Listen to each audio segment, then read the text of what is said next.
Hey, Mr. Fleischman again. It's part 3 of checkpoint 2 help. So let's go ahead and just finish this bad boy up. We're pretty much ready to go. So right now we are finding the denominator. If the string contains a slash character, then well, clearly what follows will be the denominator. So that's what we have right here so far. We just need to remember to return this piece.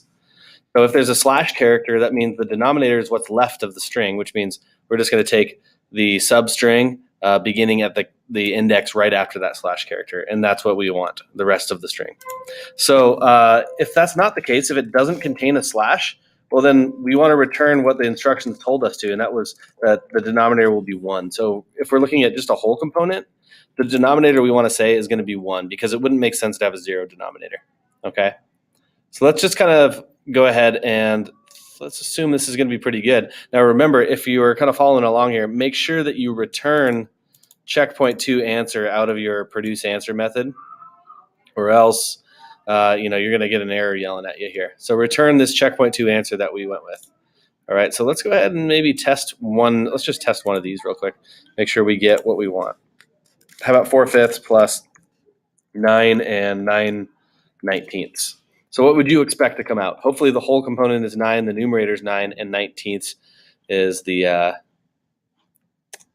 denominator, and that's what we get. Thank goodness. Maybe we can run it one more time, and then we'll get to that last part of the challenge that I kind of like brushed aside. How about 34 plus? What if we just do a 92 as the? Okay, good. Whole component of 92 with no numerator and a denominator of 1. One more time. 3/4 minus 8/13. Looks clean. All right, good. So pretty good. Let's go ahead and build in this looping feature that it said we need to take in a bunch of input, right? We need to take in input as long as the user doesn't type quit. Okay, so basically we know this is kind of a fence post problem. So one kind of easy way to do this is, all right, well, let's go ahead and set the user's answer. So let's take this scanner here, and let's prompt the user for a fraction problem, and then their user's response will be the next line character. And then here, let's start a while loop. So this is kind of one way to do it. I think you can do it in fewer lines, but this is fine. So as long as it's not the case that user response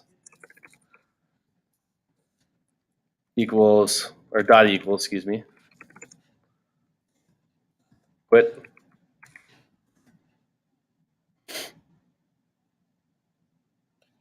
How about let's even do better, just for fun. Let's do equals ignore case. So they could type any kind of quit, like capital quit, rage quit, whatever. So as long as it's not the case that the user response is quit, then we want to print the answer.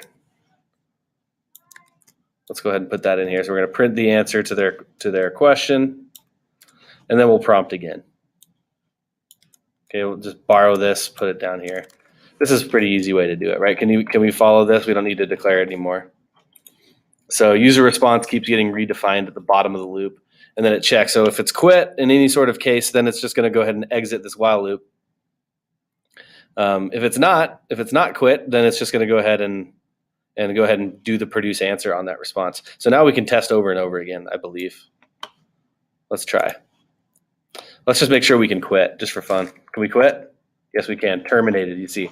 How about this next one? Can we do like 3/4 plus 9/2?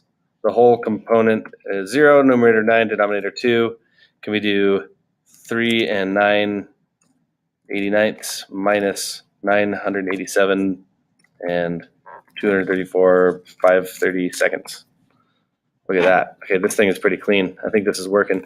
And then whenever we want, we can rage quit. So the capital quit should even work as well, and it did. We get terminated. So you guys, this fence post while loop should be pretty straightforward, right? So you just kind of prompt once, get the user's response once, and then kind of make a decision here. Do we want to enter this looping process or not? Right. So this upside down, this fence posting with an upside down loop structure is kind of a staple in programming. So go ahead and check out your textbook of the fence post loops section on that if you're kind of unfamiliar with this structure. It's pretty much bread and butter. This should feel pretty easy to you after our unit on loops. So there's checkpoint 2. I hope you you didn't just fully rely on this video, and I hope you learned a lot. Checkpoint 3 is coming up. We haven't done any math yet, notice, right? So we're going to be doing the math with the fractions. So, go to Khan Academy, brush up on your fraction operations, maybe how to reduce them as well. That's going to be part of the challenge as well. So there's checkpoint 2. Please write me with any questions, comment, like and subscribe, all that good stuff. And I'll talk to you guys in the near future. Happy coding.